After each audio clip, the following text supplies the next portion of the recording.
Bom, então, a partir do antiédipo, né, esse é todo um esforço de encontrar esse lugar, né, da esquizoanálise na psicologia, né?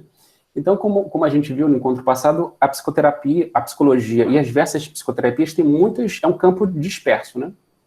E a própria esquizoanálise tem um lugar marginal dentro da psicologia, né? Se costuma dizer, né, que a esquizoanálise só prosperou no Brasil, né?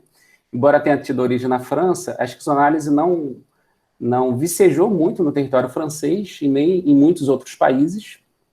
A gente pode dizer que a esquizoanálise basicamente se liga, né, ao pensamento de Deleuze e Guattari e a pessoas que estudam Deleuze e Guattari no mundo inteiro e em diversos campos, né, nas artes, no cinema, na psicologia, na psicanálise, nas ciências sociais, na antropologia, né? A gente até comentou na primeira aula que o principal esquizoanalista brasileiro é um antropólogo, né, que é o Eduardo Viveiros de Castro, que utiliza bastante os conceitos de Deleuze e Guattari e a esquizoanálise na antropologia. No entanto, no Brasil, a esquizoanálise e o pensamento de Deleuze e Guattari vicejou muito dentro do campo da psicologia. E aí tem diversos pioneiros, digamos assim, no pensamento de Deleuze e Guattari no Brasil, né? No campo da filosofia tem o Peter Paul Pelbart, que, se eu não me engano, foi aluno, né, de Deleuze, acho que viu um pouco o ensino de Deleuze na França, né?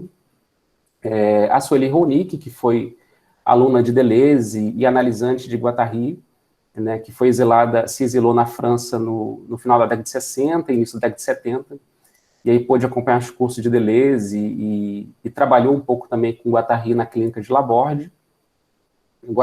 Sueli Ronick volta ao Brasil no final da década de 70, início da década de 80, e vai ser professora da PUC São Paulo, inicialmente como professora de psicologia social, depois que ela migra para a área de psicologia clínica, escreve uma tese de doutorado em psicologia social, que é um livro muito bonito, né, é uma excelente introdução à esquizoanálise, que se chama Cartografia Sentimental, Transformações Contemporâneas do Desejo. Então, a Sueli foi essa pioneira, digamos assim, do pensamento de Deleuze e Guattari na psicologia, particularmente na psicologia social, posteriormente na psicologia clínica.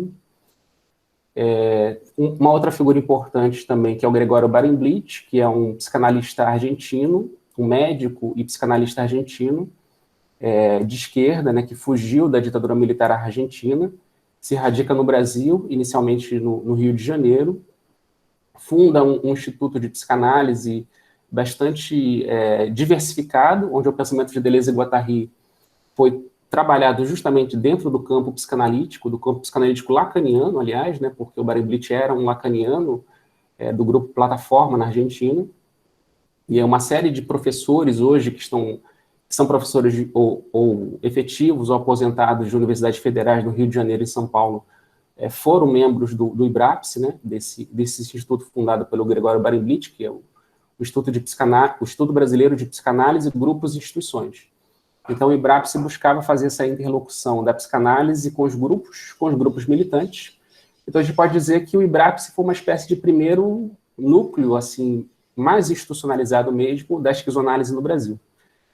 Era um grupo que tinha muitos problemas, né, muitas brigas, né? Tem uma série de artigos e livros que contam um pouco essa história do IBRAPS. Depois o grupo é dissolvido, como, aliás, acontece muito com grupos de psicanálise, né? E o Gregório Barenblit migra para Belo Horizonte e ele funda lá um instituto com o nome dele, no Instituto Gregório Barenblit, que até hoje ele trabalha lá, mas com o trabalho mais ligado ao trabalho que ele inventou, chamado esquizodrama, que é uma espécie de psicoterapia que se inspira no Moreno, né, no psicodrama, porém tirando o caráter de representação, o caráter representacional inspirado nos conceitos de Deleuze e Guattari.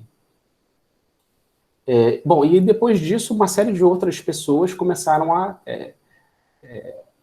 levar esse pensamento de Deleuze e Guattari para o campo da psicologia brasileira e da psicanálise também. Por exemplo, um psicanalista importante que discute com Deleuze e Guattari desde a década de 70 no Brasil, e até hoje faz isso, é justamente o Joel Birman, né, que é professor da FRJ, e é um psicanalista, né, clássico, um freudiano, mas que sempre buscou dialogar com o pensamento francês de maneira geral, particularmente com Foucault e também um pouco com Deleuze e Guattari.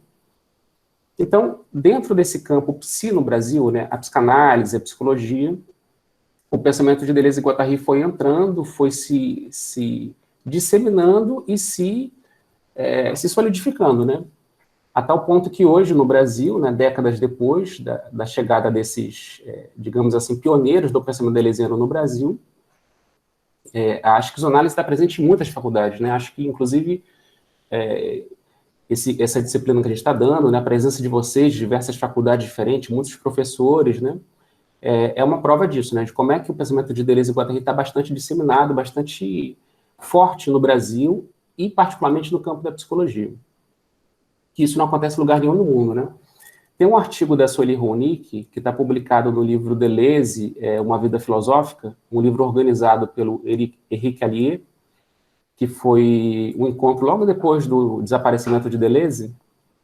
Tem um artigo dela chamado Esquizoanálise e Antropofagia, onde a Sueli Ronick tenta evidenciar que a forte presença da esquizoanálise no Brasil diz respeito justamente à subjetividade brasileira. E como a subjetividade brasileira ela é muito antropofágica, tem essa influência indígena, de busca de devorar elementos estrangeiros para tornar o seu próprio corpo, o pensamento de Deleuze e Guattari tem tudo a ver com o pensamento e o espírito brasileiro.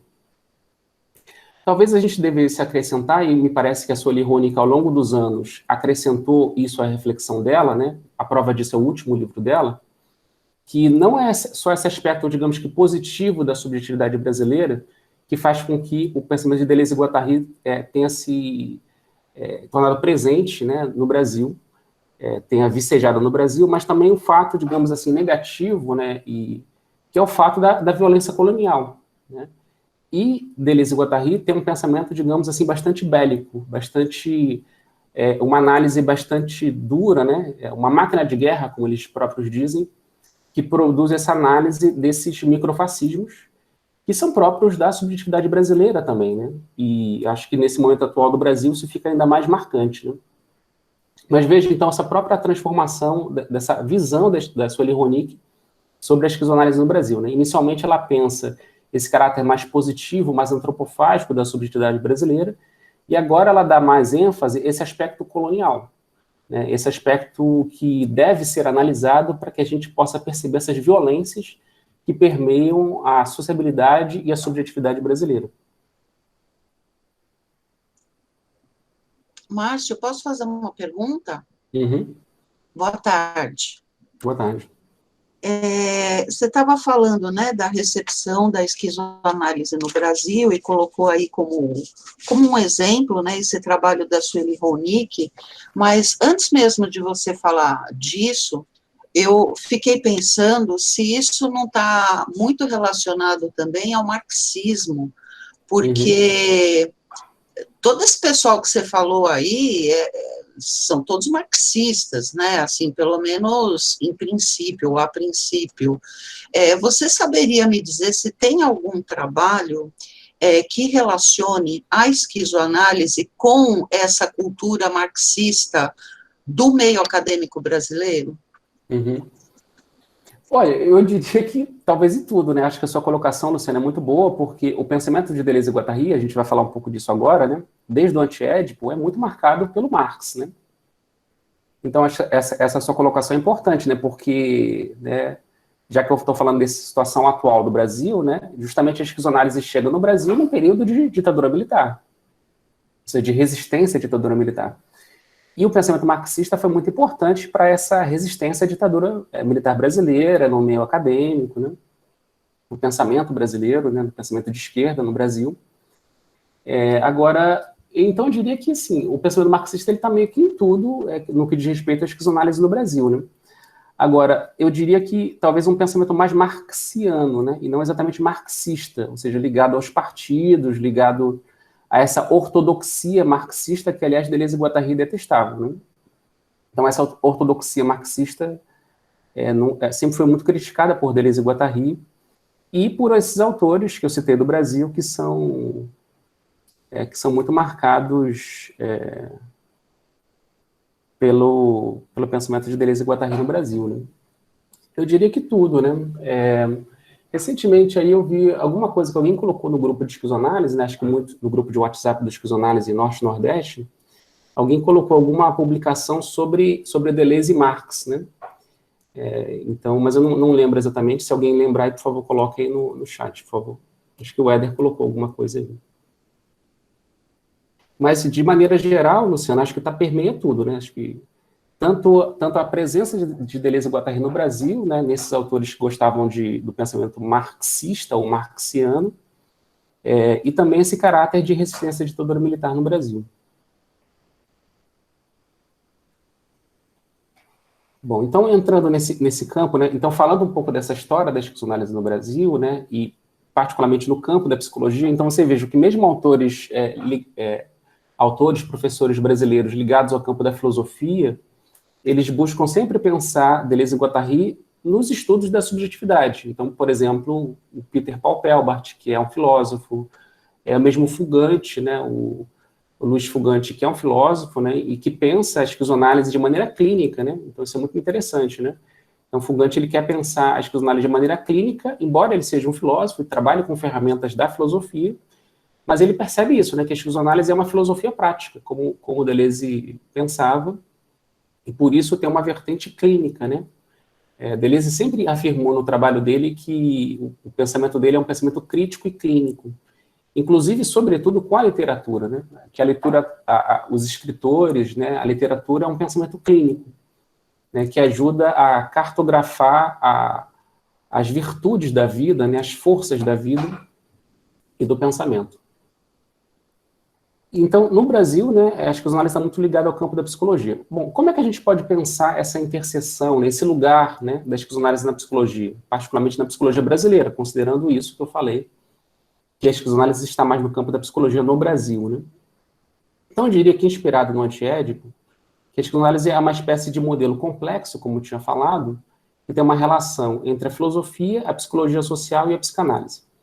Eu digo isso muito inspirado no Antiédipo, né, porque se a gente olha bem o Antiédipo, como o Antiédipo ele é estruturado, né, que foi o primeiro livro, né, de 72 do Deleuze e Guattari, a gente vê que o Antiédipo ele é dividido em 4 capítulos, né?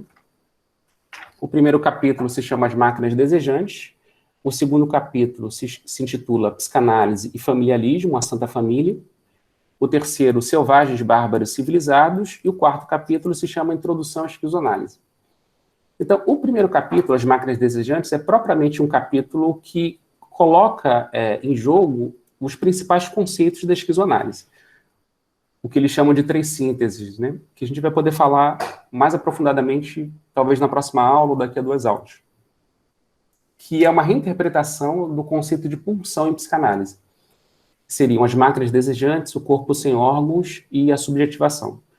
Então, nesse primeiro capítulo, é um capítulo propriamente conceitual, um capítulo filosófico, onde eles apresentam os conceitos principais do Antiédipo. No capítulo 2, já é um capítulo que eles vão se aprofundar na psicanálise, fazer uma crítica ao Édipo na psicanálise, né? E o capítulo 3 é um capítulo de teoria social. Não é exatamente um capítulo de psicologia social, mas sim um capítulo de teoria social, onde os sociólogos, onde a sociologia, a antropologia, o pensamento de Marx, né, o pensamento do Pierre Clastres, o pensamento de Nietzsche também da filosofia, mas para pensar o laço social, vão comparecer para construir uma teoria social muito singular, que dentro do campo da psicologia a gente pode dizer, né, sem medo de errar, que é a própria psicologia social, né? Então eu diria isso, né, que a esquizoanálise não é um modelo que se inspira apenas na psicanálise, ou não só na filosofia, ou não só na teoria social, na psicologia social, mas é uma espécie de interseção, né, entre esses 3 campos. É claro que esse triângulo aqui que eu desenhei, né, a gente pode pensar aqui um círculo que tangencia esse triângulo. Eu até tentei fazer um círculo aqui, mas eu não consegui, tá? Então vocês imaginem um círculo aqui tangenciando esses 3 pontos aqui. O que seria esses 3 círculos, né? É o que o que seria esse círculo, né? Esse círculo seria o que Deleuze e Guattari chamam de literatura, ou de delírio, né? Que é um conceito muito importante para eles, né? Que é do ponto de vista psicológico, psiquiátrico, psicanalítico, a ideia de delírio tem muito a ver com o conceito filosófico de acontecimento e o conceito literário de romance, que tem a ver com o que aconteceu, o que acontecerá, né? Então, o acontecimento que ele é sempre do virtual, é sempre do passado e do futuro ao mesmo tempo, e que ele faz que conecta a própria diferença. Então, se o delírio, o romance, né, o acontecimento, é aquilo que é o fluxo propriamente da vida, né, a gente pode pensar, por outro lado, né, tentando pensar de maneira didática, e também a própria influência desses campos de saber no pensamento, que a esquizoanálise, dentro do campo da psicologia, é uma interseção entre essas três áreas, inclusive na psicologia brasileira, né, porque é justamente nos autores da filosofia que estudam subjetividade, nos pensadores da psicanálise e nos professores e pesquisadores de psicologia social que a esquizoanálise se disseminou no Brasil. Então, se a gente for pensar, então, que a esquizoanálise na psicologia é uma interface entre essas três áreas, quais são os principais problemas que Deleuze e Guattari trazem a partir dessas três áreas e também para essas três áreas? Então, em primeiro lugar, a gente pode dizer que, do ponto de vista da filosofia, Deleuze e Guattari trazem uma contribuição fundamental, que é de pensar o pensamento como desejo. Veja, isso não é trivial, pensar o pensamento como desejo, porque se a filosofia tem como objeto o próprio pensamento, se a filosofia quer pensar o próprio pensamento, e é por isso que o Deleuze diz, né, em diversas entrevistas, né, que ele se considera um filósofo clássico e por isso metafísico, porque ele quer pensar o próprio pensamento. Por outro lado, a grande diferença é que o pensamento não é uma representação. O pensamento ele não é uma coisa estática, né? O pensamento não é um problema de reconhecimento. O pensamento é uma produção.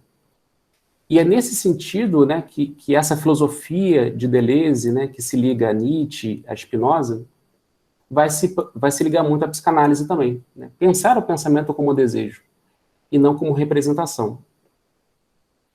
Então a gente já vê aí esse caráter muito singular da filosofia deleuziana, né, e da própria filosofia que inspira o antiédipo e a esquizoanálise. Né? Do ponto de vista da psicanálise, a gente pode dizer assim, o que é a grande influência da psicanálise para a esquizoanálise e vice-versa, né, da esquizoanálise para a psicanálise? É pensar a dimensão subjetiva da vida social. Então, a vida social não é apenas feito do visível ou das representações ou do Estado, dos aparelhos, né? Mas a vida social também tem essa dimensão subjetiva. O que seria essa dimensão subjetiva, né? Como a Sueli Ronick gosta de dizer, essa dimensão invisível? É o que a psicanálise chama de inconsciente. O inconsciente, a libido, as forças vitais, né? Não excluindo aí, né, aquilo que a psicanálise chama de destruição, as forças de morte, né? Porque a gente vai ver depois que Deleuze e Guattari pensam essa dualidade pulsional como uma única pulsão. A pulsão de vida, ela é ao mesmo tempo construtiva e destrutiva. Né? A força da vida, né? Então, a vida social tem essa dimensão invisível e subjetiva, né? A Luciana até mencionou aqui o Marx, né? Um texto famoso, né, do Marx, que é o Teses contra Feuerbach. O Marx até diz isso, né, que o materialismo que ele quer pensar não é um materialismo grosseiro, né, que é pensar que simplesmente que tudo é feito de matéria, mas pensar que a própria materialidade ela é produzida ela tem uma dimensão subjetiva, né? O Marx diz isso no texto Teses contra Feuerbach, que tem uma dimensão subjetiva que produz a matéria e a materialidade. Então, isso é o que a psicanálise vai chamar propriamente de inconsciente, a libido ou as pulsões. Por outro lado, em terceiro lugar, né, do ponto de vista da psicologia social, né, tem uma definição da psicologia social que eu gosto muito, que é uma definição da professora Helena Conde, lá da UERJ. A Helena Conde diz isso num artigo dela, que se chama Psicologia Social como Especialidade, né? Paradoxos do Mundo Psi. E ela define a psicologia social, né, que eu acho uma definição muito preciosa, né, como a área da psicologia que estuda, pesquisa e atua sobre a dimensão social da subjetividade. Então, assim, é por isso que é uma psicologia social, né, porque existe uma dimensão social da subjetividade. Né, a subjetividade não é uma espécie de espírito, de alma, que nasce de maneira pura, muito pelo contrário, né, essa mente, esse espírito, ele é forjado pelos encontros. Logo, existe toda uma dimensão social da subjetividade, né, que tem a ver com a história, os movimentos da história, as massas, os grupos, os discursos, os dispositivos de poder, as máquinas técnicas, né? Hoje em dia os computadores, mas também as máquinas a vapor, em outra época. Enfim, as máquinas, diversas máquinas técnicas também fazem parte, né, da nossa subjetividade, essa dimensão social da subjetividade, que produz o que nós somos enquanto sujeitos, né? Então, vocês vejam, né? Por um lado, né? Então, voltando aqui a esse triângulo, né? O pensamento como desejo, a dimensão subjetiva da vida social, e, por outro, a dimensão social da subjetividade. Então, vocês vejam, né, que nesses 3 pontos, o que está em questão aqui nesse centro, né, é a subjetividade. Mas aí é importante essa problematização complexa que passa pela filosofia, pela psicanálise, pela psicologia social, para justamente nós evitarmos uma série de hipostasiações, né, uma série de preconceitos mesmo sobre a subjetividade. É necessário estudar de maneira crítica e clínica justamente os diversos componentes da subjetividade e como ela se expressa na história, que é a grande questão para Deleuze e Guattari, né? Que é pensar, por exemplo, né, se a gente traça essa linha entre a psicologia social e a psicanálise, o que seria essa linha que une a psicologia social e a psicanálise? É um problema que Deleuze e Guattari colocam no Antiédipo, né? Que é pensar a produção como imanente. Mas, ao mesmo tempo, eles vão dizer no primeiro capítulo do Antiédipo que essa produção imanente, ela é, ao mesmo tempo, desejante e social. Então, eles querem pensar uma única produção. A produção é imanente, ela é uma só. Tudo é produção de produção. No entanto, essa produção é absolutamente imanente, que é a natureza, né, uma inspiração muito espinosista, né, uma natureza naturante que se produz e se autorreproduz. Por outro lado, essa produção imanente, ela tem 2 regimes distintos. Por um lado, ela é produção social, e por outro, ela é produção de desejo, ela é produção desejante. Então, é como se fossem 2 dimensões, 2 regimes, né, como eles dizem, de uma mesma produção. E para pensar a produção desejante, Deleuze e Guattari se voltam para a psicanálise. E para pensar a produção social, Deleuze e Guattari se voltam a toda uma teoria social, né, que a gente pode circunscrever aqui dentro da psicologia social, dentro do campo da psicologia. Mas ambas essas dimensões, vejam, remetem a uma única produção. Aí o vértice que une a psicanálise e a psicologia social é a filosofia. Então, a produção social e a produção desejante remetem ambas a uma única produção. Essa produção que eu diria que tem uma inspiração espinosista. Uma produção de produção, uma autoprodução. A natureza como um ser que se produz, né, a si própria, né? Ou um pensamento vivo, né, que se autoproduz. Então, como se a filosofia pudesse juntar isso, né? E, por fim, o 4º capítulo do Antiédipo tenta juntar essas 3 dimensões, a filosofia, a psicanálise e a psicologia social, naquilo que eles chamam de esquizoanálise. E o que é a esquizoanálise, né? Exatamente isso que a gente está falando, né? Pensar o desejo como imanente a uma produção, ao mesmo tempo subjetiva e social, né? Então, a influência aí do ponto de vista de uma economia política, a influência do Marx e do Bataille, como a gente comentava, né, como é que o Marx ele é importante para Deleuze e Guattari, mas também um autor assim que ele cita um pouco, né, e pouco discutem no Antiédipo, mas que me parece, né, pela leitura que eu tenho do Bataille, que é muito importante para Deleuze e Guattari, né, o Bataille que era uma espécie de... era um filósofo, um escritor francês, também um antropólogo por vocação, né? O Bataille tem um livro muito importante, que é a Noção de Dispêndio. É um pequeno texto, na verdade, né? E depois que ele desenvolve como um livro chamado A Parte Maldita, que é um autor que muito influenciou Deleuze e Guattari nesse ponto, para pensar uma economia política. E, por outro lado, uma economia desejante, que a influência aí de Freud e Lacan é muito importante. Mas é isso, né?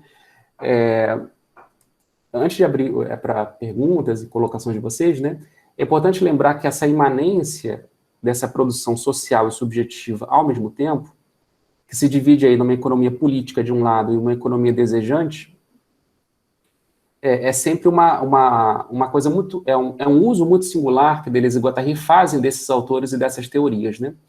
Então, o Deleuze, num livro anterior, o Antiédipo, é o Diferença e Repetição, que é de 1968, o Deleuze diz no prefácio de Diferença e Repetição que ele se inspira no método dadaísta, como do Marcel Duchamp, né, e diversos outros autores, né, que é a ideia da colagem, né? Então, o método da colagem. Então, Deleuze ele vai pegando conceitos de diversos autores para construir o seu próprio pensamento. Ele vai como que colando conceitos para construir essa espécie de plano de imanência. Então, uma das dificuldades da leitura do Antiédipo é justamente esse, né? Esse método dadaísta do Deleuze, né? Na verdade, isso é uma coisa que é encantador, né, para quando a gente lê Deleuze, mas ao mesmo tempo dificulta esse método deleuziano da colagem. Porque você tem que entender a maneira muito singular como ele se apropria dos conceitos dos autores. E nessa medida, muitas vezes, quando ele se apropria desses conceitos, às vezes ele faz a crítica dos próprios autores que ele roubam os conceitos, né? A prova disso é o que ele faz com Freud e com Lacan no Antiédipo, né? De maneira explícita, eles criticam muito Freud, né? Freud é muito criticado ao longo de todo o Antiédipo. Lacan menos, né? Todas as vezes que eles citam Lacan explicitamente, Lacan é muito elogiado. Mas a gente percebe nas entrelinhas que há uma crítica dura, sobretudo ao lacanismo, sobretudo aos discípulos de Lacan. Então, veja, eles se utilizam de conceitos de Freud e Lacan para criticar o próprio Freud e o próprio Lacan. Assim como eles fazem com Marx, né? Eles pegam os conceitos de Marx, mas fazendo duras críticas também a um certo marxismo, como falei, muito ligado aos partidos, né, e ao Partido Comunista. Então, esse método dadaísta ele é um método muito singular do pensamento de Deleuze, que torna muito sedutor a escrita deles, mas ao mesmo tempo dificulta, né? Daí a importância, às vezes, de situar um pouco dentro de certas problemáticas, né? E é um pouco isso que eu gostaria de desenvolver agora com vocês, né? Tentar esmiuçar um pouco, né, dentro do Antiédipo, quais são as principais problemáticas que Deleuze e Guattari trazem para o campo da filosofia, para o campo da psicanálise e para o campo da psicologia social. Até aí, pessoal, alguma dúvida, alguma questão, alguma colocação? Márcio. Sim. Eu queria uma referência. Você comentou sobre o dadaísmo, né, no Diferença e Repetição. Se você puder indicar mais algumas leituras, porque é um tema que me surgiu aí, e aí o pessoal também que está aí, puder colocar no chat, se já cruzou com algum texto que remete a essa questão do dadaísmo, me interessa, só isso.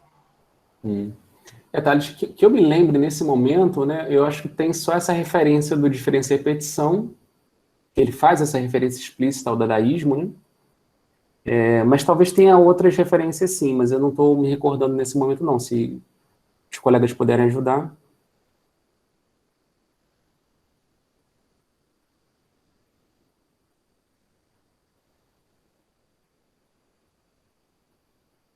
Mais alguma questão, pessoal? Alguma colocação, algum comentário?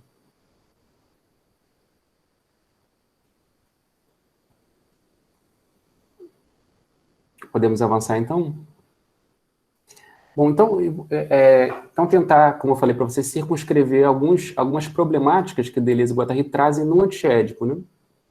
E a partir disso a gente vai tentar então avançar para algumas problemáticas que eles trazem nos próprios textos, né? Então eu pedi para vocês lerem na aula passada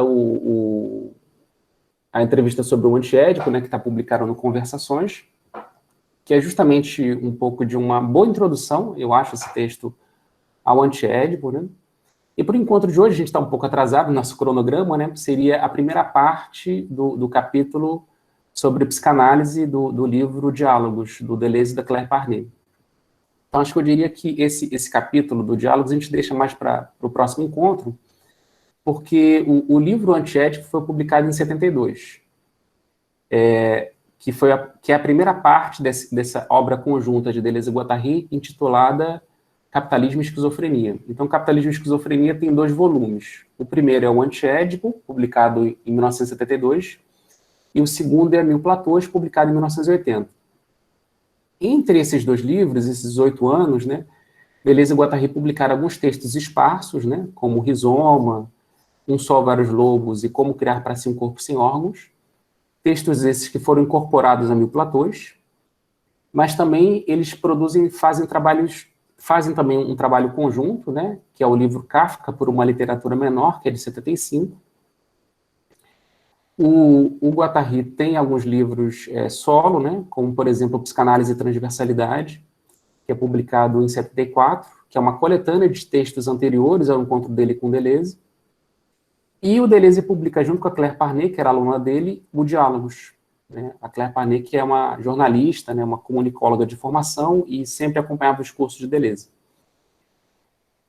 A atmosfera do Diálogos, né, por isso que eu vou sugerir para vocês a leitura do texto, não só porque trata da psicanálise, que a gente vai desenvolver mais aqui ao longo do curso, mas também porque esse livro Diálogos é um pouco de uma transição entre o Antiédipo e o Mil Platôs. Então, ali já tem alguns conceitos do Mil Platôs já antecipados, como, por exemplo, o conceito de agenciamento coletivo de enunciação.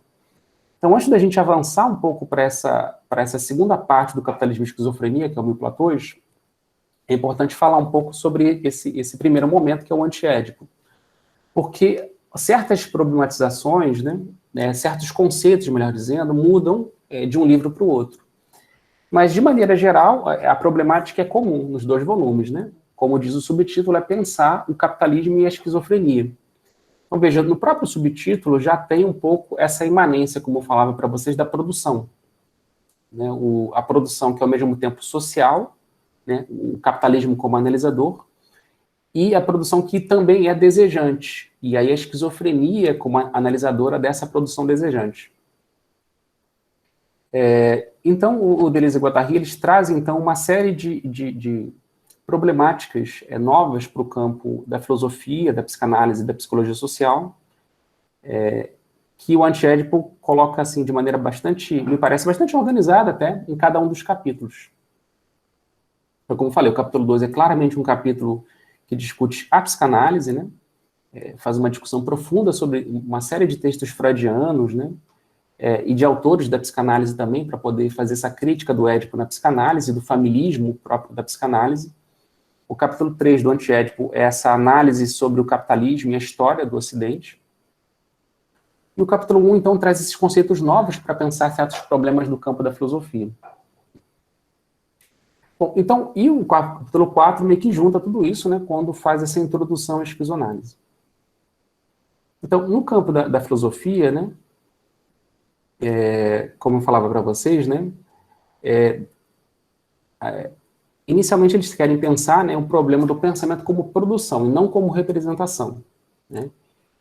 Daí que a gente pode dizer, né, que o que eles querem pensar é o pensamento, o espírito como corpo. Né?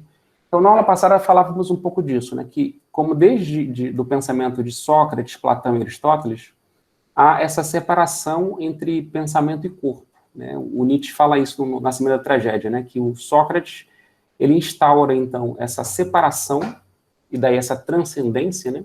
A transcendência é exatamente isso, uma separação, um divórcio, né? Entre pensamento e corpo, de tal modo que a essência do homem passa a ser o pensamento puro, a razão, a essência do humano é a psique como uma alma racional, e o corpo é a dimensão das paixões, dos instintos, né? Dos afetos. Corpo esse, então, que tem que ser orquestrado pela razão, pela racionalidade, pelo pensamento. Então, veja que essa separação entre pensamento e corpo implica uma hierarquia, né? Onde o pensamento é superior ao corpo e o pensamento, então, deve orquestrar, direcionar e dominar o corpo. Então, esse pensamento da representação dominou, né, a história da filosofia, muito por influência do cristianismo, obviamente, pela vitória do cristianismo, e pelo pensamento romano, digamos assim, na Europa.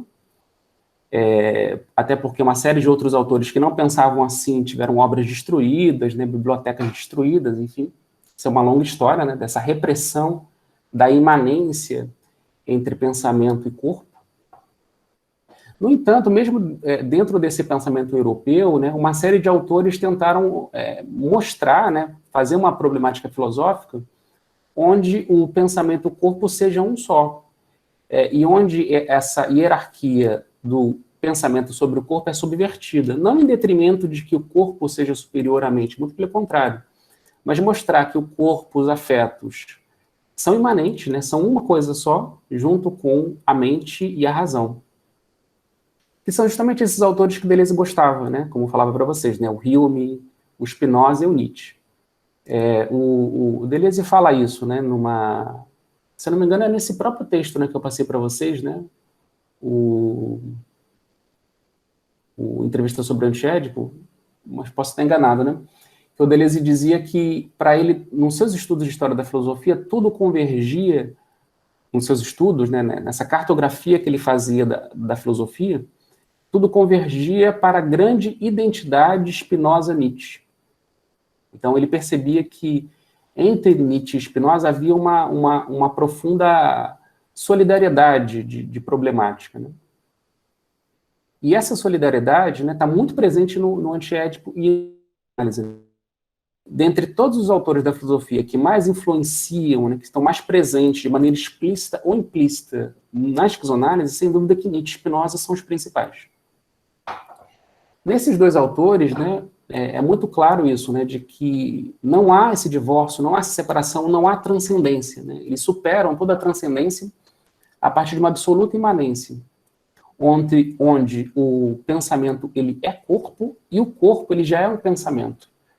Daí, então, por isso, então, um dos motivos que Deleuze tanto valorizava a psicanálise, né?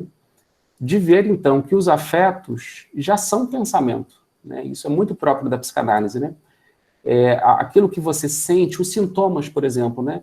Então, coisas que, digamos assim, que a filosofia tratava como algo absolutamente grosseiro, né? Como sintomas, sonhos, né? Os sonhos, né? Descartes, nas meditações metafísicas, ele diz que os sonhos só servem para quê? Só servem para enganar.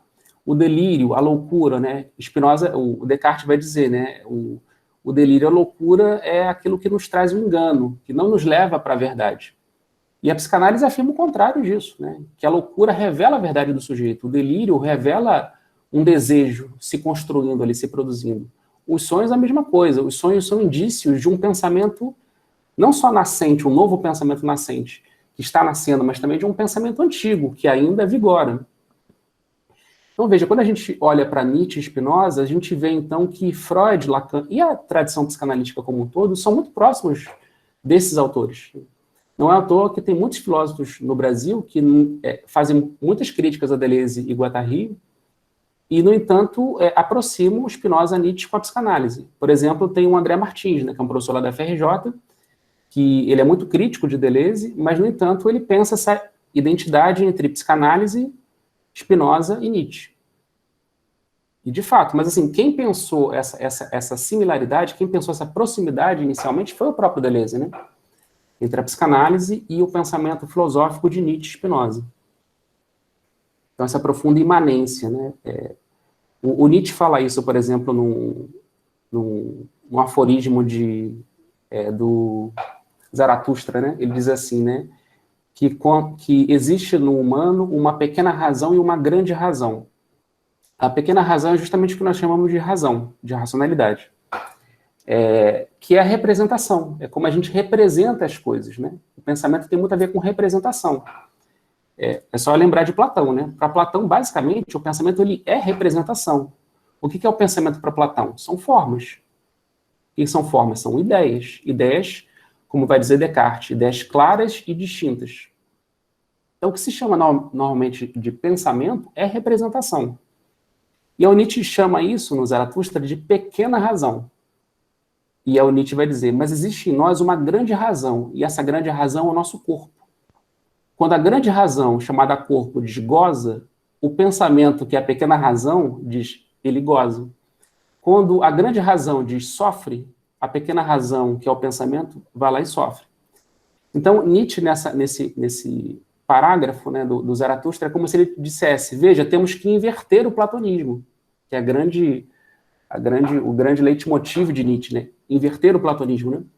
Veja, aquilo que a gente considera como um negativo, como um obscuro, como quase um nada, o corpo, na verdade é a grande razão. É o próprio corpo que direciona a razão e a racionalidade, que direciona o pensamento. Então é uma grande subversão, né?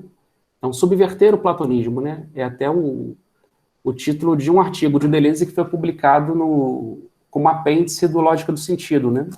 Se chama Platão e o Simulacro, né? inicialmente tinha esse título, né? Reverter o platonismo.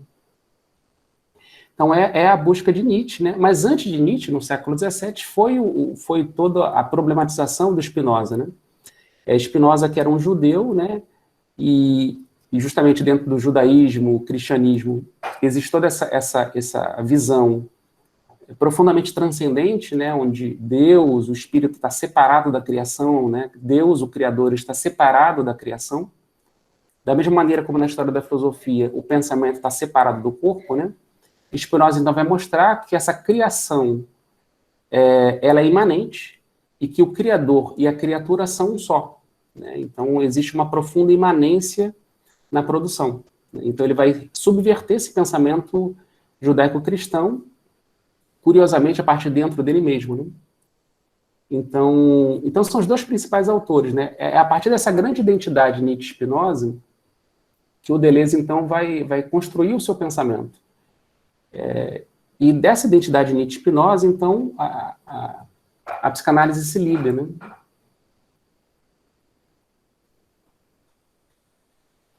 Então, veja, né? Pensar o pensamento como produção e não como representação implica subverter o platonismo nesse sentido, né? Porque o pensamento ele não está dado, né? O pensamento não é um objeto de uma contemplação, né?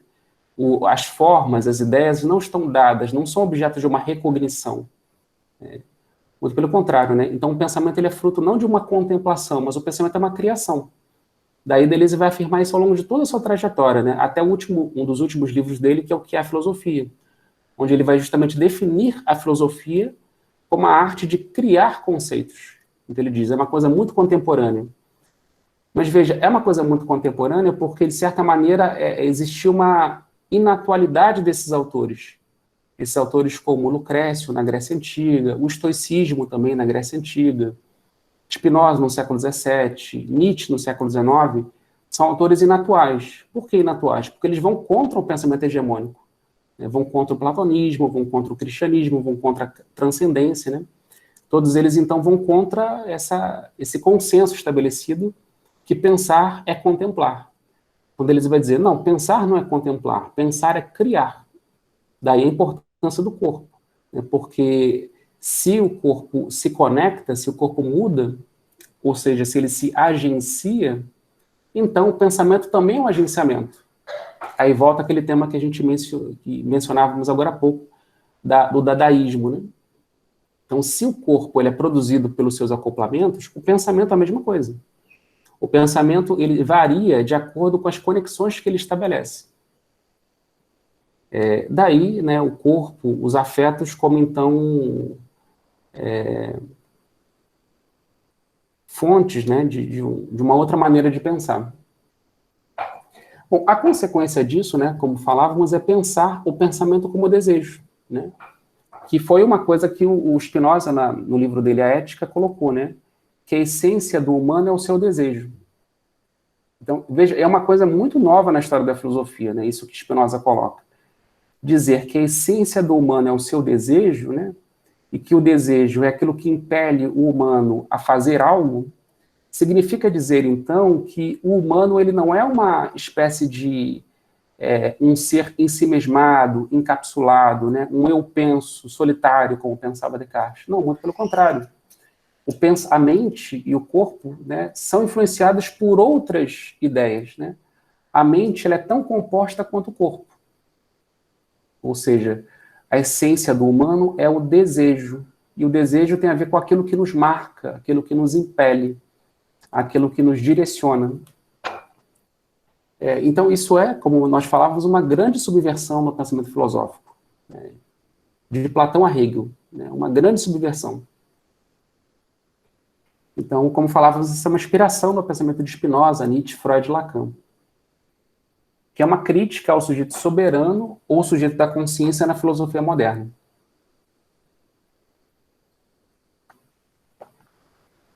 Então, na história da filosofia, né, a gente pode dizer que existem 3 ou 4 grandes problematizações na história da filosofia. Né? A primeira grande problematização, né, foi pensar o ser, né? Aquilo que o Deleuze e Guattari falam na introdução do que é a filosofia. que a filosofia antiga pensava que a filosofia era uma contemplação de universais objetivos. Então, por exemplo, quando Platão dizia que o pensamento nasce de uma contemplação de ideias, é disso que ele está tratando, né? Mas, de certa maneira, até mesmo os pré-socráticos, né? Quando eles contemplavam o universo, né? E viam os átomos, como pensava um Demócrito, ou mesmo vir a ser em Heráclito, ou ser puro, né? Em Parmênides, né? Eles estão contemplando o cosmos, né? E tentando pensar o ser.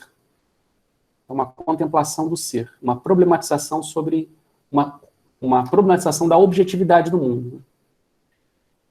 Na filosofia, isso durou mais ou menos até a Idade Média. Na Idade Média, então, ocorre uma mudança, mas uma mudança que não é tão grande assim, porque em vez de se pensar o cosmos, vai se pensar Deus, né? Então tem a filosofia cristã, a filosofia judaica, a filosofia islâmica, que com suas diferenças, todas vão pensar que, acima de tudo, a principal ideia a ser contemplada, a ser pensada, a principal objetividade é a objetividade de Deus, né, do qual tudo deriva. Então, a filosofia medieval é toda uma discussão, uma problematização sobre Deus, né? Daí a filosofia escolástica também, e essa união entre filosofia e teologia, né, que vai dominar muito a Idade Média. Na modernidade, de Descartes em diante, há uma mudança, porque agora esses universais objetivos, seja no cosmos, como pensavam os gregos, sejam em Deus, como pensavam os medievais, é como que internalizado no sujeito. Então agora o conhecimento não se funda mais na objetividade, não se funda mais fora do sujeito, mas o conhecimento se funda dentro do sujeito. Então é um momento moderno da filosofia.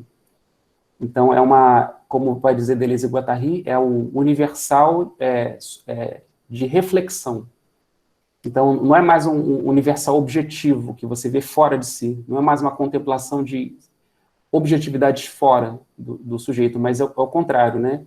De uma contemplação de uma objetividade que é interna ao sujeito. Então são universais de reflexão. Então é um sujeito que se torna fundador. Então, essa reflexão do sujeito fundador vai se tornar canônica, não só na história da filosofia moderna, né, mas também no pensamento moderno. Né? A gente sabe que o pensamento moderno é fundado sobre isso, né, sobre essa ideia de um sujeito soberano, inclusive na política. Né? Os autores como Hobbes, né, Locke, né, vão pensar muito isso. E a própria ideia da democracia, né, e também, de uma outra maneira, a própria ideia do capitalismo, né, a partir da ideia de um sujeito proprietário. Né? Então, a democracia vai pensar que a liberdade é fundada por um sujeito que é livre e que se une com outros sujeitos livres, na sua soberania de sujeitos livres, e institui um Estado, um contrato social, um laço social, para garantir a liberdade de todos. Então, Rousseau, Locke, Hobbes, né, vão pensar um pouco nesse horizonte do sujeito soberano. Então, a democracia tem muito esse fundamento desse sujeito soberano. Mas, por outro lado, o próprio capitalismo, né? A ideia de um sujeito que é proprietário. Proprietário de características pessoais, mas também proprietário de bens. Né? Proprietário de coisas materiais que são suas. Né? Tudo isso, né, seja o sujeito da democracia soberano, seja o sujeito proprietário do capitalismo, se fundam nesse sujeito da consciência da filosofia moderna. Então, essa ideia de que existe um fundamento para o mundo, mas que, diferente dos gregos, que se situavam no cosmos, diferente dos medievais, que se situavam em Deus, na filosofia moderna se funda no eu. É o eu que é o grande fundamento da verdade na modernidade. Então, só que esses autores, né, Spinoza, Nietzsche, e mesmo a psicanálise, Freud e Lacan, vão subverter muito isso, né? E é importante colocar, né, Freud e Lacan junto aí com Spinoza e Nietzsche. É claro que eu coloco o Lacan aí pela influência em Deleuze e Guattari, mas a gente poderia colocar, de certa maneira, toda a tradição psicanalítica, com todos os problemas que ela tem, né? Inclusive os problemas que ela tem derivados dessa tradição moderna, dessa tradição ocidental. Mas quando a gente coloca Freud, Lacan unido a Spinoza e Nietzsche, é para evidenciar isso, né? De que o pensamento ele é desejo, né? Ou seja, que o sujeito da consciência, que o sujeito soberano, que o sujeito proprietário, como diz o Freud, ele não é senhor nem dentro da sua própria casa. Né? Ele se considera soberano, ele se considera proprietário, ele se considera pleno e completo, fundamento da sua própria verdade, mas ele descobre que ele é ultrapassado por uma verdade ainda maior, que é o campo do inconsciente. E esse campo do inconsciente, né, grande descoberta freudiana, mas que, como a gente está vendo, não foi uma coisa sem precursores, né, porque Nietzsche e Spinoza também estavam pensando essa mesma problemática muito antes de Freud, que esse sujeito, né, do inconsciente, ele é descoberto justamente numa análise daqueles fenômenos que a história da filosofia sempre relegou à marginalidade, o corpo e os afetos. Então, tudo aquilo que diz respeito ao corpo e os afetos, tal como os sintomas são fenômenos do corpo, né? E também da mente, né? E de uma mente, digamos assim, que para um sujeito soberano seria uma mente doentia, uma mente que está sofrendo, né? Então, os sintomas, os xistes, né, as piadas, os atos falhos, né, quando o sujeito da consciência falha, né, quando a racionalidade quebra, quando a racionalidade não consegue chegar ao seu destino, quando um fio de racionalidade não consegue alcançar sua destinação, quando o fio da racionalidade é quebrado por uma linha. Então você está dizendo algo e daqui a pouco você diz alguma outra coisa, uma palavra escapa, é um ato falho, né? Quando essa palavra escapa, é como se um outro fio de pensamento estivesse aí, prestes a querer emergir. Então, existe uma outra linha de pensamento que queria falar e acaba falando no ato falho. Então, os sintomas, os xistes, os atos falhos, os sonhos, né? Isso que a história da filosofia e que Descartes sempre relegou, as sombras, como se não tivesse nisso nenhuma verdade. Muito bem, Freud, Lacan e a psicanálise vão recuperar tudo isso que diz respeito ao corpo e os afetos como algo importante. Então, retomando, se a história da filosofia moderna é toda um elogio, né, é toda uma fundamentação nesse sujeito soberano, proprietário, nesse eu fundador, nesse sujeito da consciência, a psicanálise, então, vai recuperar aquilo que está fora da consciência. Mas o que está fora da consciência? Os fenômenos de corpo e dos afetos. Então, quando a psicanálise faz isso e chama esses fenômenos de inconsciente, é como se eles dissessem, veja, há um desconhecido no corpo, assim como há um inconsciente no pensamento. Uma frase que Deleuze diz, né, no livro Spinoza e Filosofia Prática, sobre Spinoza, né? Deleuze diz, né, Spinoza, na Ética e na sua obra, descobre que há um desconhecido no corpo na mesma medida em que há um inconsciente no pensamento. Então, existe um pensamento que ainda não foi pensado em nós, bem como há um desconhecimento nosso sobre o que o nosso corpo pode. Nós não sabemos ainda o que pode um corpo. Na mesma medida que nós não sabemos ainda as potências do pensamento. Então, há um inconsciente do próprio pensamento. Então, veja, tudo isso é uma grande crítica ao sujeito soberano, ao sujeito da consciência da filosofia moderna. O antiédipo resgata, então, isso. Retoma essa ideia que o pensamento ele não é uma representação, que o pensamento é desejo. E por isso o pensamento ele é uma produção. O pensamento ele é uma criação. Até aí tudo bem, pessoal? Alguma colocação, alguma questão?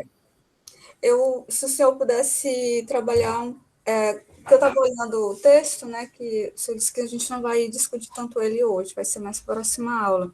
Uhum. Mas essa ideia trabalhar um pouco mais essa ideia do desejo que não é uma falta, né, como é visto pela psicanálise, e desejo como essa criação. Se pudesse ajudar a entender melhor essa crítica que é colocada no texto, seria muito bom. Márcio, eu queria só enganchar aí na Maiana, porque eu também fico com essa dificuldade, né, de entender o desejo, que não é um desejo faltante, não é uma falta, tá? E aí, como eu sou muito ignorante em psicanálise, eu queria saber se tem a relação desse desejo, que não é falta, com a noção de pulsão. Tá?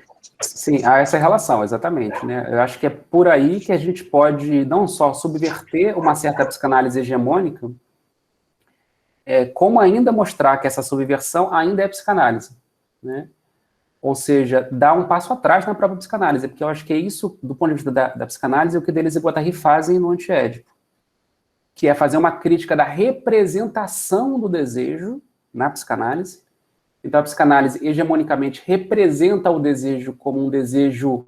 Ou seja, como se a psicanálise... Veja, nisso que eu estou dizendo, de Freud e Lacan, é como... Então, estou respondendo, Maiane e Luciana, a vocês duas ao mesmo tempo, tá? Na medida do possível, né, claro. Então, falando sobre essa questão do desejo como falta, né, que vocês duas colocaram. É como se a psicanálise, então, descobrisse isso que já estava em Nietzsche e Spinoza, né? Que há um desconhecido no corpo, da mesma medida que há um inconsciente do pensamento. Isso é desejo. E o desejo diz respeito aos afetos e ao corpo, que não se dissocia do próprio pensamento, que é um pensamento muito grande, né? O Freud vai dizer, o inconsciente é aquilo que é de maior do nosso próprio pensamento. É semelhante ao que o Nietzsche vai dizer no Assim Falou Zaratustra. Existe uma grande razão e existe uma pequena razão. A pequena razão é o sujeito da consciência. A grande razão é o que Nietzsche vai chamar de corpo. Mas isso que Nietzsche chama de corpo é o que a psicanálise chama de inconsciente. Muito bem, então isso foi uma descoberta da psicanálise, de Freud. No entanto, o próprio Freud, né, é como se... É isso, né? Os criadores, né, eles têm que lidar com as limitações da sua época. E as limitações da sua época também são os horizontes do pensamento de uma época também, né? Então, às vezes, o próprio criador de um novo pensamento, ele não tem ideia da subversão que ele está produzindo. Então, muitas vezes, ele acaba voltando, né, recentrando o seu pensamento em certos lugares comuns da sua época.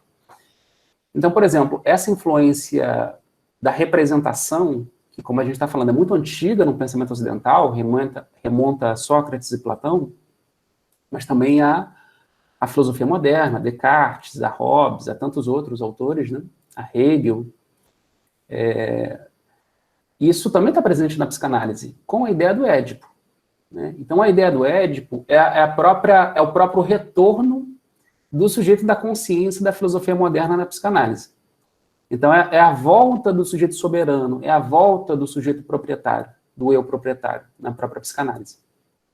É como a própria psicanálise representa o sujeito do inconsciente.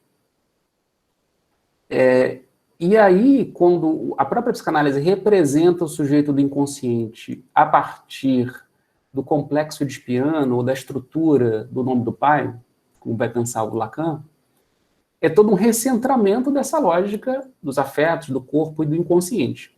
Mas veja, como vocês duas lembraram, Freud, antes de propor o Édipo, pelo menos antes de formalizar o Édipo, né, a gente sabe pelas cartas do Freud que ele já estava pensando o complexo de Édipo muito antes de 1900, né? Embora ele, inclusive, diga explicitamente na interpretação do sonho sobre o mito de Édipo, né? Sobre o complexo de Édipo, mas ele vai ficar a vida inteira ainda para desenvolver esse conceito de complexo edipiano. Freud, muito antes de desenvolver e sistematizar o Édipo, ele pensou as pulsões. No projeto para uma psicologia científica, ele fala das intensidades, né? Nos 3 ensaios sobre a teoria da sexualidade, ele vai falar da pulsão como agenciada, né, pela criança, né, mas também pelos perversos por meio de máquinas. É muito semelhante à ideia da Deleuze e Guattariana. Então, as pulsões diz respeito propriamente a essa dimensão que eu estou falando do pensamento como desejo. O desejo como agenciado. As pulsões é um processo de agenciamento, não existe pulsão abstrata. Não existem a pulsão ou as pulsões de maneira abstrata. Não, as pulsões são sempre criadas a partir de uma cartografia muito singular. Cartografia do corpo, mas também do pensamento. Então, eu diria isso, né, que as pulsões em psicanálise é esse aspecto do desejo sem imagem, ou do pensamento sem imagem, para utilizar um termo do Deleuze, né? Então, as pulsões é o pensamento ou o desejo sem imagem na psicanálise. E o Édipo é a tentativa de representar o desejo. Mas na medida que a gente representa o desejo pelo Édipo, você produz, na mesma medida, a falta. Então, volta todo o pensamento da negatividade, socrático-platônico. Então, tudo aquilo que deveria ser subvertido, e que numa certa medida foi subvertido por Freud, pela psicanálise, retorna. Então, toda a ideia da negatividade, toda a ideia da representação, que produz uma falta. Então, o corpo, os afetos, né, vão estar sempre, o desejo vai estar sempre em falta de uma representação, nós sofremos porque estamos nessa falta. O que seria essa falta? A falta de uma lei, como vai pensar o Lacan, né? De um nome do pai, né? Ou a falta de que nós não, então, compreendemos o nosso lugar na família e na sociedade, a própria representação edipiana. Então, toda falta retorna, né? Toda falta retorna. Então, vejam que a falta é produzida. Né? É um pouco isso, né, que a gente vai aprofundar na aula que vem, né, a partir do texto do Deleuze e da Claire Parnet, né, que a psicanálise produz a falta. Né? Ou, talvez, né, sendo ainda mais rigorosos, ela reproduz uma falta que a própria sociedade ocidental já produz. Né? Não dá para dizer que a psicanálise cria o Édipo. Né? A psicanálise apenas interpreta um Édipo que é da própria sociedade e, por conseguinte, ela cria o Édipo do Édipo, o Édipo de interpretação, o Édipo ao infinito. Mas veja, esse Édipo de Édipo, esse Édipo ao infinito, nada mais é do que o sujeito da consciência moderna ao infinito, o sujeito soberano se representando infinitamente. E, nessa mesma medida, produzindo uma falta infinita. Né? Estaremos sempre em falta, no próprio desejo. Só que Deleuze e Guattari vão dizer, né, inspirados em Nietzsche, Spinoza, e retirando da psicanálise o que ela tem de mais subversivo. Ao desejo, nada falta. Porque o desejo não é da ordem da falta, o desejo é da ordem da produção, o desejo é da ordem da criação. Então eu diria isso, né, que a falta é produzida pela representação. E em psicanálise essa representação tem um nome, é o Édipo. E aí, no caso, uma produção que se faz numa confluência do social com o subjetivo. É mais ou menos isso? Você pode repetir, Maina, por favor? No caso, numa confluência do subjetivo com o social, já que isso se dá, pelo que eu entendi, né, sempre uma construção que não é só de um sujeito, de um indivíduo, né, mas sempre me pareceu ser, né, no âmbito de algo que está dado, ou melhor, que está fluindo, não está dado, mas que está constantemente fluindo e se faz num encontro, né, com os outros corpos, né, que estão no mundo. Exatamente. Você vê, né, essa aula toda, a gente está falando muito de história, né? História da filosofia, mas também a história do Ocidente. Essa é a nossa história, né? A nossa história de cada um de nós enquanto sujeitos, né? Supostamente, aparentemente separados. Veja, essa é a nossa história, né? Então, o nosso pensamento é marcado por essa história.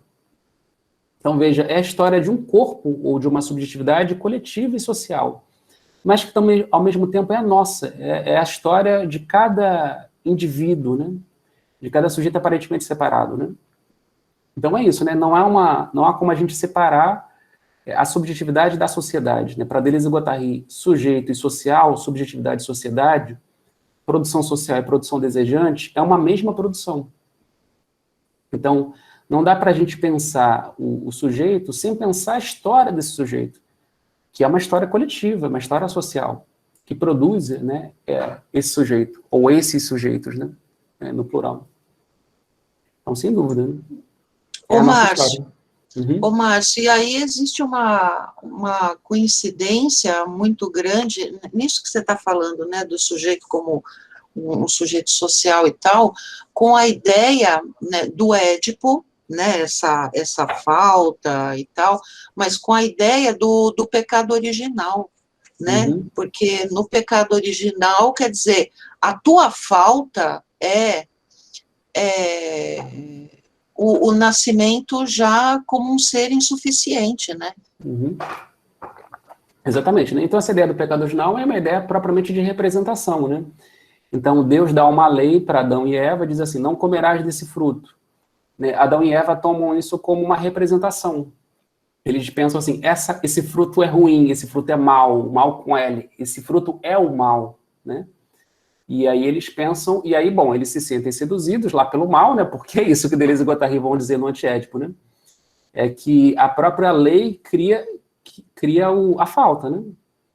Que é uma ideia também cristã, muito antiga, né? De São Paulo, né? São Paulo diz isso, né? Na carta aos Romanos, né? Ele diz assim que o pecado é produzido pela lei. Né? O Paulo, né, que era fariseu, né, muito ligado à lei, né, ele vai, depois que ele vira cristão, ele se livra disso, ele vai dizer, veja, a lei, o pecado é criado pela própria lei. É uma visão moral de mundo. e como a gente está vendo, uma visão ligada à representação, né? O Spinoza tem uma releitura do pecado original, né? Uma leitura da história de Adão e Eva muito original, né? E muito imanente, né? Porque o Spinoza era judeu, né? Frequentou a sinagoga, estudou bastante o pensamento judaico e cristão, né? Conhecia profundamente isso, né? E o Spinoza vai dizer, veja, quando Deus diz para Adão para ele não comer do fruto, para Adão e Eva, Deus não está não está sendo moralista, ele não está dizendo, veja, o fruto é o mal. Ele apenas está dizendo para Adão e Eva que eram os primeiros humanos, ou seja, que eles não eram como bebês, crianças, que não sabiam de nada, né? Ou seja, não tinham experiência, né? Deus apenas estava dizendo, veja, esse fruto vai envenenar vocês. É toda uma discussão que Spinoza tem nas cartas a Blinberg. Está publicado lá nas cartas de Spinoza, ele tem uma tradução em português, né, da correspondência de Spinoza, e que o Deleuze discute muito isso no livro dele, Spinoza, Filosofia Prática. Mas ele também discute em outros textos, né? Tem um livro do Deleuze que é muito interessante sobre Spinoza, recomendo profundamente a vocês, que é o Cursos sobre Spinoza, que é um curso que ele deu, se não me engano, no final da década de 70, em Vincennes, que está publicada pela editora da Universidade Estadual do Ceará. Então, é a transcrição dos cursos de Deleuze sobre Spinoza. Então, o Deleuze sempre volta a essa correspondência de Spinoza com Blinberg, né? Para dizer, porque o Blinberg era cristão, né? E aí o Spinoza quer mostrar para Blinberg que o pecado não é um problema moral, né? O pecado é um problema ético, né? Que, na verdade, o pensamento cristão muito representacional, né? Que entende mal os textos da Bíblia, por exemplo, né? Então, Deus está dizendo para Spinoza, veja, não coma desse fruto que você vai se envenenar. Significa que o fruto é um mau encontro. Então, veja, não é moral, é ético, uma questão ética. Você não deve comer do fruto porque o fruto vai te envenenar, você vai morrer se você comer desse fruto, né?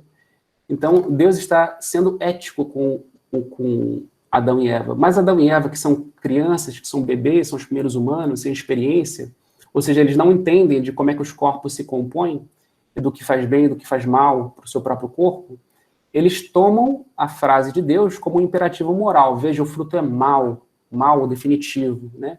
O mal com L e não o mal com U, né? Então, o Nietzsche, né, vai nessa linha do Spinoza, né? O Nietzsche quer pensar uma filosofia para além de bem e mal. Mas o Nietzsche diz, mas não além do bom e do ruim, ou do bom e do mal com U, né? Então, esse é um horizonte ético e não moral.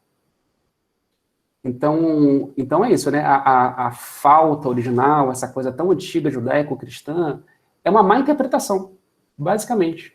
É uma má interpretação baseada numa concepção moral e representacional de mundo, né? Quando a gente sai da representação, a gente também sai da moral. E a gente vai para o universo não da representação, mas sim da criação. O universo ético, que tem a ver com os encontros, com os bons e maus encontros, com os encontros que te fortalecem e os encontros que te enfraquecem. Então, sim, tem tudo a ver, né? Não é à toa que o Édipo em psicanálise é verdadeiramente o pecado original da psicanálise, não é dúvida, né? Inclusive nesse sentido, né? De que, de certa maneira, com o Édipo, a psicanálise se trai, e trai a sua própria descoberta, que é a descoberta do inconsciente, né? No fundo, é uma falta ética, né? Para interpretar espinosistamente esse erro da psicanálise é um erro ético, né? Uma falta ética, né? Como vai dizer, inclusive, Lacan, no seminário 7, né? Que é a ética da psicanálise, né? A única falta em psicanálise é a falta ética, né? Perseveraste no teu desejo? Foste até o fim no teu desejo? Né? Ou renunciaste ao teu próprio desejo, né? É a única falta que há em psicanálise, é a falta ética, segundo Lacan, né? Então, me parece que isso é muito espinosista. Aliás, né, evocando Lacan aqui, é interessante lembrar que, eu já falei isso em outra aula, né, que o Lacan foi muito influenciado por Spinoza, né? A adolescência do Lacan, e que me parece que isso influenciou profundamente o pensamento de Lacan, inclusive na ideia dos 3 registros psíquicos, né, que é a grande descoberta lacaniana.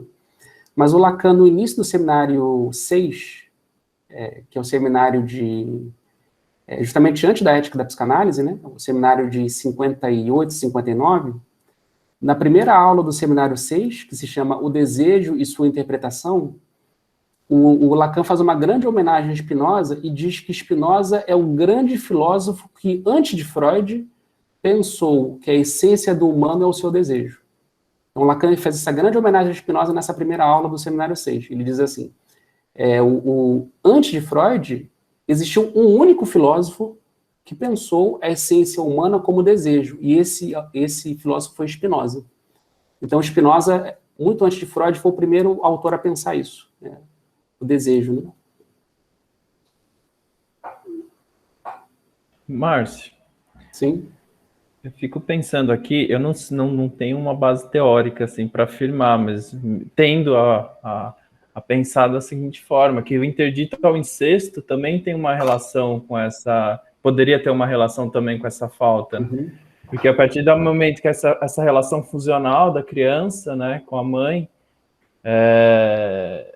e não realiza, né, ele é interditado esse incesto, se a partir daí também não pode pensar a psicanálise como o desejo, sempre esse desejo faltante, sempre a busca, esse desejo de retorno, né? Me parece que haveria uma possibilidade de pensar nesse sentido também, né? Uhum. Sem dúvida, Tales, né?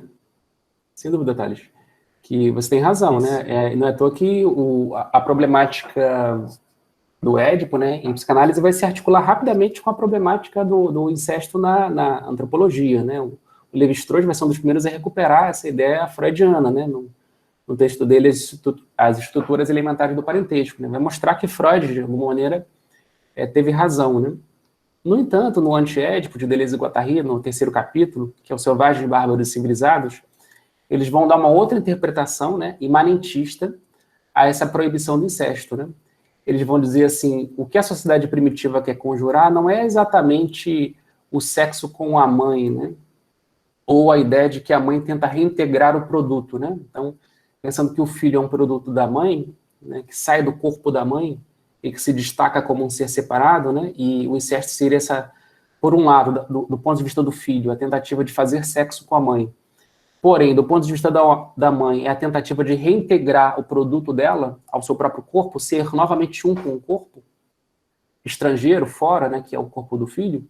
Deleuze e Guattari vão dizer que nas sociedades primitivas o que se busca recalcar não é exatamente o sexo com a mãe, ou a mãe reintegrar o filho a si, mas se busca separar, recalcar a união do sujeito com a terra intensa, que eles vão chamar, inclusive, de um ovo cósmico.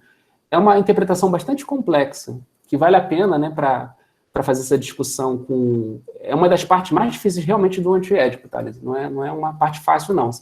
Essa discussão no capítulo 3 do Anti-Édipo, que eles vão fazer uma discussão antropológica profunda, assim, particularmente com Pierre Clastres, mas também com Lévi-Strauss. Eles vão mostrar que a interpretação de Lévi-Strauss, ela está, na opinião de Deleuze e Guattari, equivocada. Eles vão buscar fazer uma análise mais baseada na antropologia política do Pierre Clastres, criticando a antropologia estrutural do Lévi-Strauss. Eles vão dizer assim, o que se busca recalcar na sociedade primitiva não é o incesto, mas é a fusão com a terra.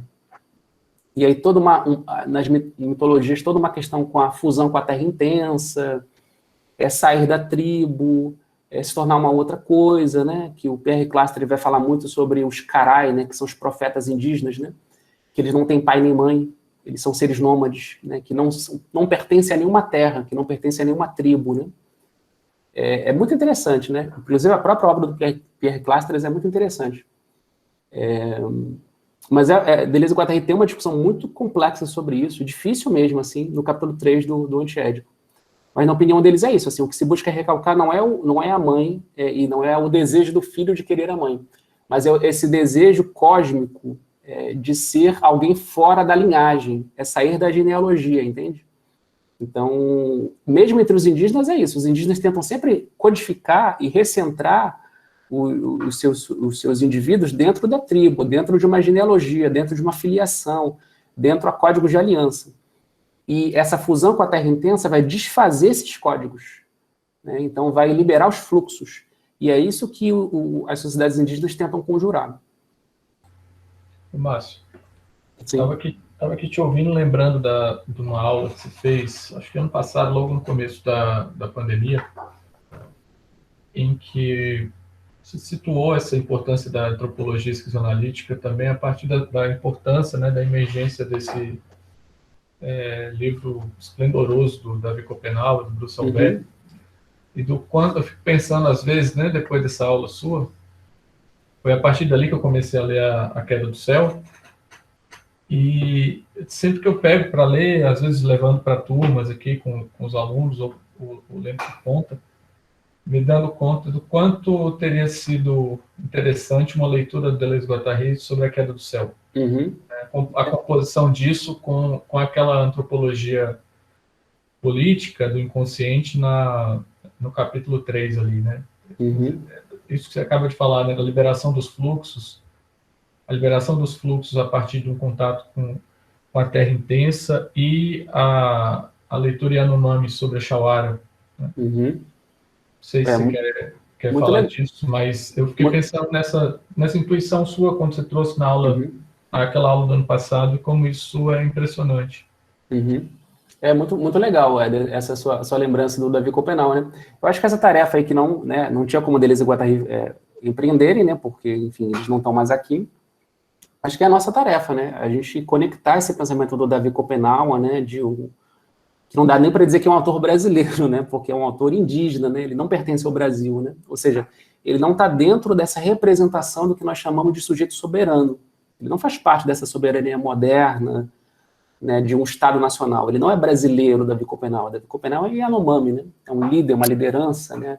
Cacique, xamã Yanomami, né? Então, assim, tentar fazer essa leitura da Queda do Céu, que é um livro muito difícil também, né? Livro difícil não só pelo seu tamanho, mas também difícil por isso, porque é uma outra cosmologia, né? É um outro pensamento muito diferente do nosso, né? E muito rico, né? Muito rico para a gente pensar nós mesmos, pensar os sonhos, né? Inclusive, é muito bacana se a gente pudesse, né, usar esse livro A Queda do Céu para pensar não só essa nossa situação do antropoceno, né, da crise climática, da crise social, né, associada a isso, né, mas também pensar uma outra subjetividade, né? O Davi Copenau, segundo o Eduardo Vieira de Castro, né, que faz o prefácio desse livro, diz que ele, num único golpe, ele critica Freud e Marx, né? Porque o Davi Copenau intitula nós, os brancos, né? Independente se somos pardos, negros, né? Todo mundo que não é indígena para os índios são brancos, né? A cultura estrangeira, né? Que os domina são os brancos, né? Então, o Davi Copenau diz os brancos, né? Mas é claro que os brancos têm muito mais a ver realmente com os brancos, enfim, com a Europa, nós sabemos disso, né? Mas isso não importa tanto aqui nesse momento, né? Mas o Davi Copenau vai dizer, né? Os brancos, os brancos são o povo da mercadoria. Então, o que definem os brancos são a posse, né, da mercadoria. É muito semelhante a essa crítica que Deleuze e Guattari vão dizer no Anti-Édipo, né, que o sujeito soberano na economia política é o eu proprietário. Então, nós somos o povo da mercadoria, nós somos nós nos pensamos como eu proprietário, seja de características pessoais, seja de objetos, né, materiais. E o Davi Copenau também vai dizer que quando nós, brancos, né, não indígenas, sonhamos, nós apenas sonhamos com nós mesmos. Ou seja, nós sonhamos com as nossas historinhas de papai e mamãe, né? Que a gente sabe que papai e mamãe não é sonhar com o nosso pai e com a nossa mãe, nem sonhar com a nossa esposa, o nosso esposo, os nossos filhos, não. Sonhar com papai e mamãe é sonhar com esse mundo do eu proprietário, esse mundo do sujeito soberano, né? Esse mundo com as nossas histórias de vaidade, com as nossas lutas políticas, com esse nosso mundo de propriedades, né? Então, nós sonhamos apenas com nós mesmos. E quando a gente vai ler o Davi Copenau, né, particularmente, se não me engano, na parte 2 do livro, da Queda do Céu, quando ele vai falar sobre a iniciação dele como xamã, é muito interessante esse capítulo, né? Me lembra muito Pierre Clastres, né? Um texto do Pierre Clastres que se chama Mito e Tortura nas Sociedades Primitivas, né? Que está no A Sociedade contra o Estado, que é um texto lindíssimo, né? Fala de crueldade, né? E que lembra muito também o livro do Nietzsche, a segunda dissertação do Nietzsche, do Genealogia da Moral, onde Nietzsche fala das culturas da crueldade, né? Culturas da marcação no corpo, que é o que o Deleuze e Guattari retomam no capítulo 3 do Anti-Édipo, né? Culturas da crueldade, da marcação no corpo, né? Aí nessa segunda parte da Queda do Céu, o Davi Copenau mostra como é que a iniciação xamânica, que é o processo, né, que é um processo, veja, é um processo de composição e também de decomposição, um processo de dessubjetivação. Como é que você pode produzir um pensamento que alcance os chapiris, né? Que alcance os espíritos muito altos, espíritos que não são humanos, né? São espíritos da natureza, espíritos da floresta, espíritos do cosmos, é essa terra intensa, né? Que as sociedades indígenas, de alguma maneira, tentam codificar, né? E o xamanismo também é uma tentativa de codificar isso, mas, ao mesmo tempo, é uma tentativa de codificar que está sempre produzindo linhas de fuga, né? Então, é uma coisa muito cruel, sofrida, difícil, né? Que evidencia para nós isso, o quanto é difícil pensar, né? Acho que o Davi Copenau, nessa parte que fala dessa iniciação xamânica, acho que para nós, não indígenas, né, não Yanomami, seria assim, veja o quanto é difícil pensar. Pensar é difícil, né? Pensar exige processos cruéis de dessubjetivação, para que a gente possa, então, finalmente sonhar com outras coisas que não sejam nós mesmos, né? Sonhar com um mundo não edipiano, né? Que é um pouco do que o Davi Copenau faz, né? Porque o mundo edipiano é isso, é o mundo que produz a chauara, né? Como você falou, né? O mundo que produz a doença, né? O mundo do eu proprietário é o mundo da exploração, é o mundo da mineração, é o mundo da destruição da natureza, é um mundo que, baseado em representações, se produz uma falta infinita, né? Uma falta, inclusive, física e material, né? Produz buracos na terra, né? Produz a destruição das florestas, produz a destruição dos indígenas, é uma falta, né? É um pensamento antivital, né? Um pensamento antivida, né? Enfim, né? Acho que são muitas reflexões, né, que a gente poderia fazer com Davi Copenau, né, em imanência com isso, com a esquizoanálise, com Deleuze e Guattari, mas, infelizmente, Deleuze e Guattari não estão mais aqui, mas, felizmente, eles ainda estão aqui, né, estão aqui conosco, né, eles ainda estão vivos no nosso pensamento, no nosso corpo, né, então cabe a nós fazer, né, essa inter-relação com o pensamento indígena, com Copenau, né, com a psicanálise, com a psicologia social, enfim, com a política, né, hoje. Bom, gente, acho que já está no final da aula, né? Acho que, falando disso, acho que já dá para a gente encerrar por aqui. Já fomos bastante alto, né? Mas, enfim, vocês querem falar mais alguma coisa, mais algum comentário, mais alguma colocação?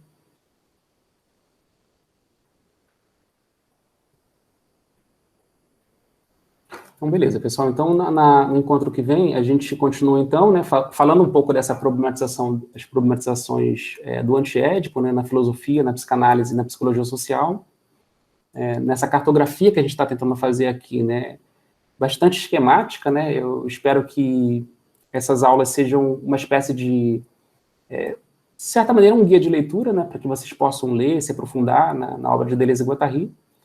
Tá, e a gente continua na semana que vem, e se der tempo, a gente começa a discussão do texto do Deleuze com a Claire Parnell, tá bom? Então, valeu, pessoal, até semana que vem. Obrigada, Márcio. Obrigado. Tchau. Um abraço a todos. Obrigado a vocês. Tchau. Boa semana. Tchau.